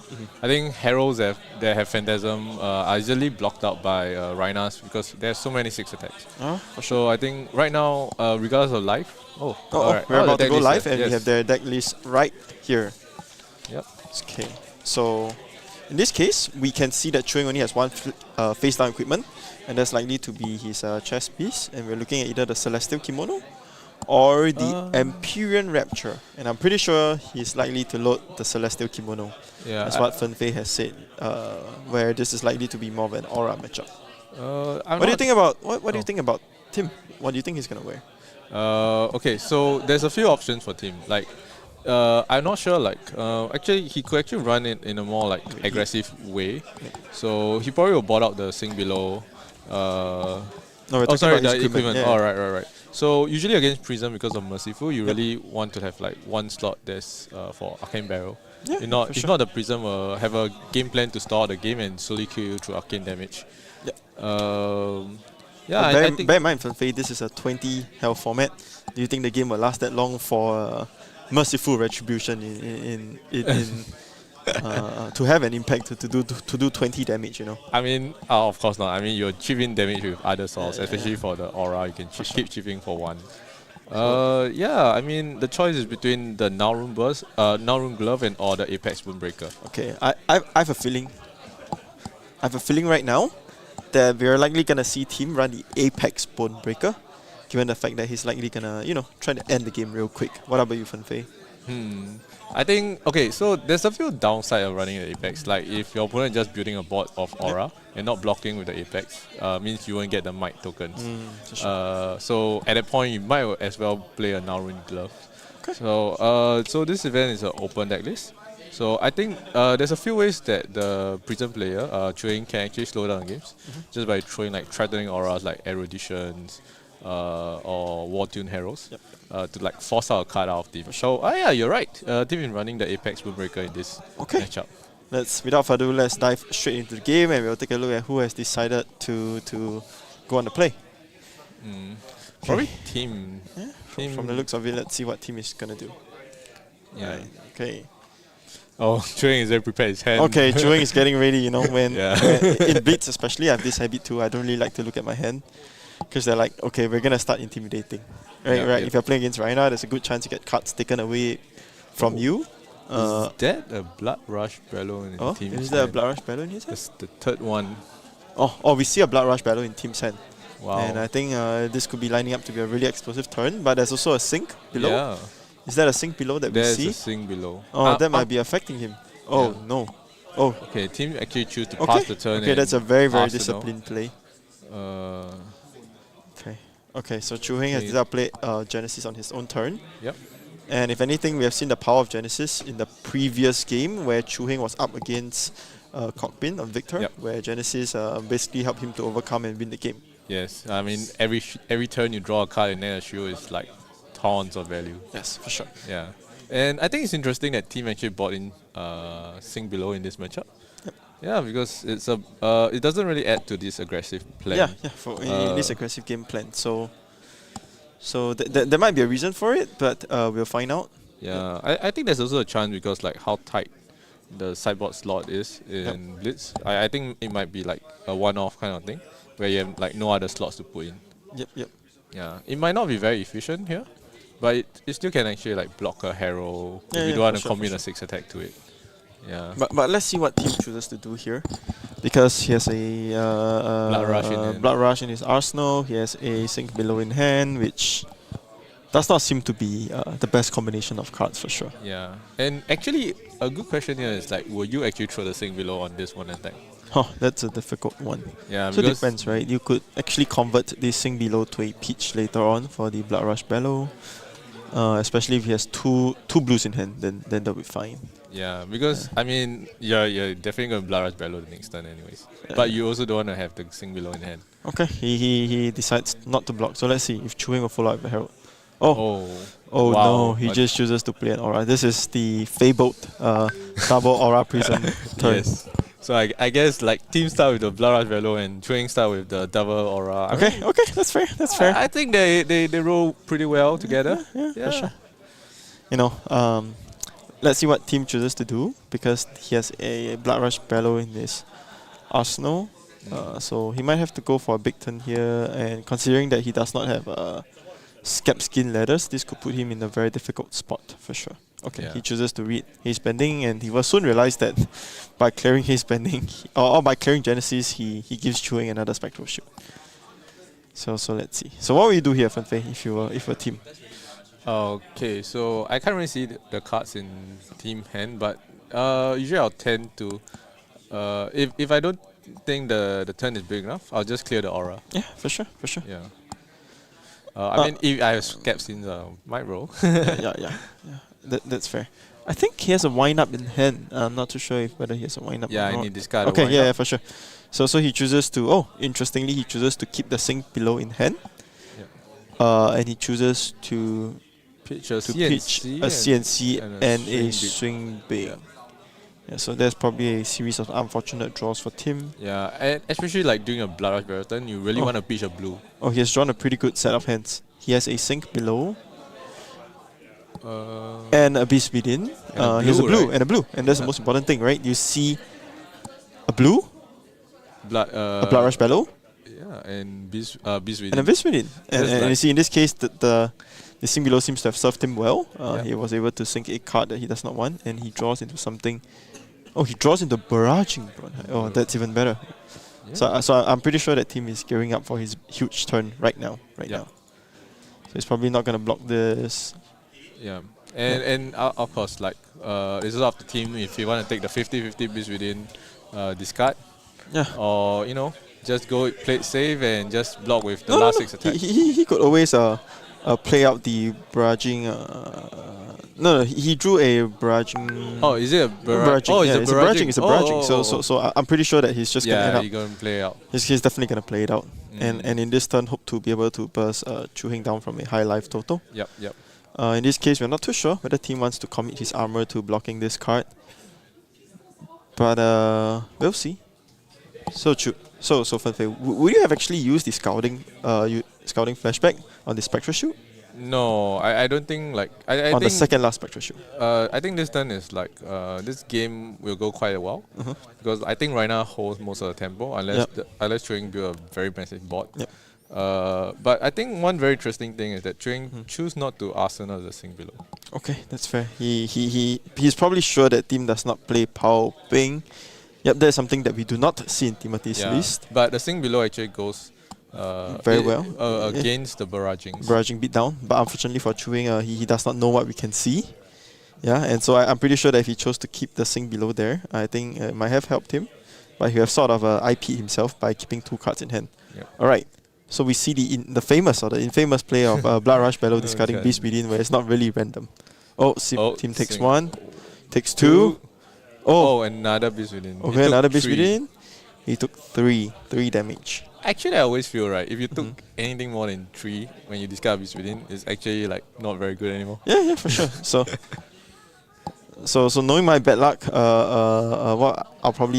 what's probably gonna happen to me? I'm probably gonna take too much damage from the Beast Within trigger. Okay. So what do we see in Team's hand here? We see another barraging. We see a Beast Within. What's the last card at the corner? Is that the new blue card from? Is that Round Up? KO deck? Oh, that could be Round Up. Okay, let's see what team chooses. No, not the Round Up. You know the 1 for 5 that you can't really play. Oh, okay. Yeah, for sure. That is Rough Run Shot. Rough Run Shot. Yeah. Okay, so for our viewers, if you guys have any questions, please feel free to drop them in the stream.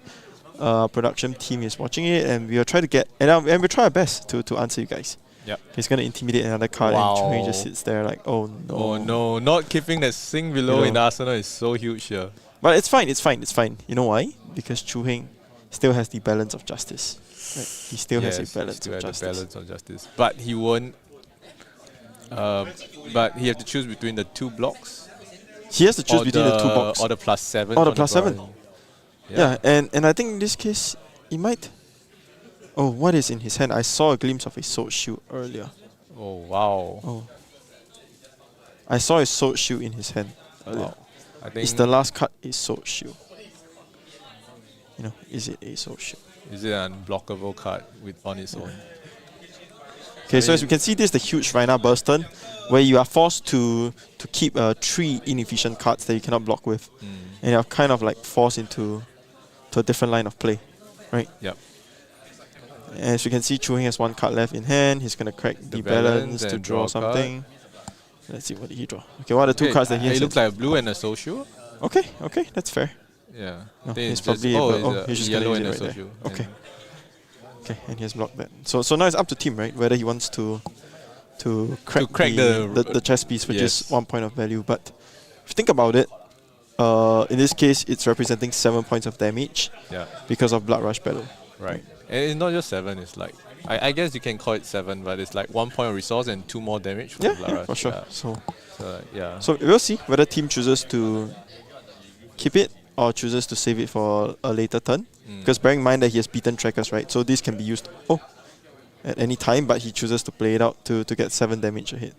Because all Chewing can say is no blocks. Yep. Right? He has no cards left in hand. I mean, he has no cards. They're all intimidated away. Yep. And maybe he wants to give up his footsteps here for 1 block. Very unlikely, but actually he shouldn't have any peach because of so. No, he has 1 peach because of the kimono. Right. So if Chewing actually has a 4-cost aura, he could have played it out when the cards come back to hand. Yep. Yeah. So let's see what Chewing chooses to do here. At the very least, he'll be taking 6 damage. Or 5 or 6 damage, depending on whether he chooses to use his footsteps right here or not.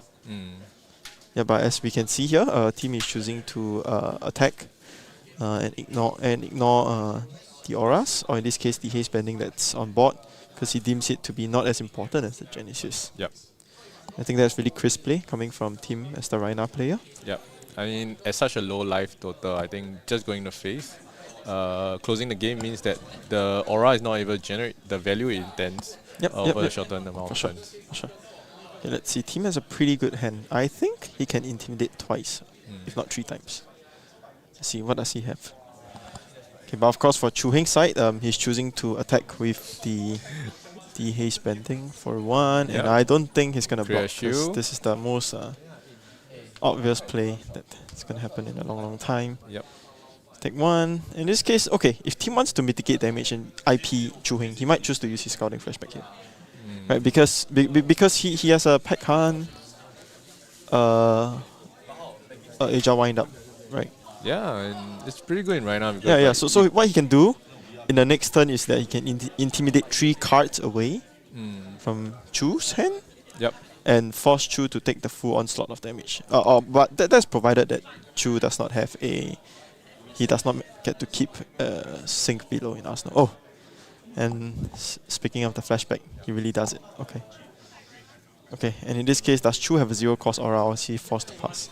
Oh, he's forced to pass. Oh wow, what a flashback value. Yeah, so as you can see here is when team expertly uses the flashback to kind of force Chew to IP2 himself, because he has 2 more cards in hand, but he cannot play them efficiently, right? Wow, all the barragings are coming out. Okay, and does Chew have an Arclight Sentinel in hand, you know? Oh, wow. That save. Okay, let's see what he decides to do here. So that's a line that team can actually go for, right? Yes. What can he do? He could have, he could discard the wind up and get 2 action points. Yep. Get 2 action points. Oh no, he did not see that line. Oh, he didn't choose. Oh, he did not choose to crack the beaten trackers. Yeah, if he chose to crack the beaten trackers, But it doesn't matter. It doesn't matter He's because just the pushing 7 3 damage is just gonna go through. I mean, at most you can push 7 damage. Yeah, 3 for damage. Sure, Yeah. for sure. So right now, True is presenting 4 points of damage, and I don't think Team is gonna block this. It's just gonna take 6. Yeah. Yeah. This And he plays. and plays the Shimmers. Shimmers, Okay. yeah. So Team really did choose the correct card earlier. Right. So in this case, we got to see if Chu has another Arclight Sentinel in hand. Because that was a really okay. He leads with a Savage Feast. Yeah. Okay. So this is gonna be an important card. And I don't think Team can hit Beast Within anymore. Otherwise, we're gonna have to call a judge right here. Because he's definitely seen two Beast Withins already. He might not have import his CC deck. One was pitched down, and the other has already been sent to the graveyard. Yeah. Okay, so the so he total starts- blocking value for Chuang right now is about 9. And he has three Spectral Shields on board, so we're talking about at least 12 points of damage. Oh, Yep. okay, he blocks for even more. So from Chu Heng's perspective, I think what he's trying to do right now is try to stall the game out and let his auras do the work for him. Yeah. And from Team's perspective, he needs to close the game out before the auras generate way too much value. Yeah. But luckily for Tim, he has the element of Intimidate to force Chu to not be able to play efficiently, and this really swings the game in Rhinar's favor in some ways or Definitely. another. Yep. Okay. And yeah, Team also opt not to crack the beaten trackers. I think he drew enough blues to to block out. And Chuang's out of cards right now. Oh no! I think Team has a pack hunt. Oh Wow. no! Oh wow! That was a really quick game, and unfortunately for Chu Heng, he just did not happen to see the right cards in the right place. You know, and I think that. And I think from the get-go, I think Chu Heng, both players played really well. And this is probably an uphill matchup for the Prism player. Yeah. Huh? Oh, the. Oh, okay. So as you guys have watched just now, the Rhinar player has won, and I think that this is really commendable effort from both players. And I think of note is Timothy. He went undefeated through this entire ProQuest Plus event. He has broken the curse of the first seed. He went 6-0 into 3-0, and right now he's the proud winner of Singapore's ProQuest Plus. Yeah, Blitz ProQuest Plus. Blitz ProQuest Plus, yes. Who knew? Rhinar's still good. Yeah. Who would have guessed, right? If anything, Savage Sash made Rhinar that beat better. Yeah. Because you get a block for 2. If anything, you get to use it for 7 points of damage in this. In the case of what Team did. Yeah, Blood Rush Bellow still a very broken card. For sure. In a format with 20 HP, the ability to take away cards from your opponent's hand and force them to not be able to block in an efficient manner still reigns supreme. Yeah. Yeah, definitely. Yep. And maybe soon we will get Team to come on stage to share his thoughts. Yeah, the second interview. Of course, we have another interview. And I'm pretty sure all our Brute fans in the chat will be excited to hear him speak and to share his words of wisdom for sure. Yeah, I think with this win, I think Rhinar inched a lot closer to LOing. I think now he's 400 plus. For sure. So for our Rhinar, or for our Brute fans or Rhinar fans, because there are so many Brute classes right now, for our Rhinar fans, especially in Blitz, you guys might no longer be able to play the hero just like Dash, won by Brian yesterday. All these heroes are inching ever closer to Living Legend, and and with them inching closer to Living Legend, we'll move towards a different or new format that is not only refreshed by new sets of the game, but by old heroes moving on to the stage of Living Legend. Right. Yeah. So Okay, so let us wait a moment, and we will try to get Tim over here to share a few words. No. No. There's no more interview for Team. Okay, but I guess. Okay, so I guess that's it for the stream. Thanks for having us. Thanks for being around, and we wish everyone a very lovely Sunday. Yep. And we hope that you enjoyed this stream, and we look forward to seeing you guys again soon. Yeah, and Take more care. Flash Revival in the future. Yeah. Okay, Have a great day, thank you. guys.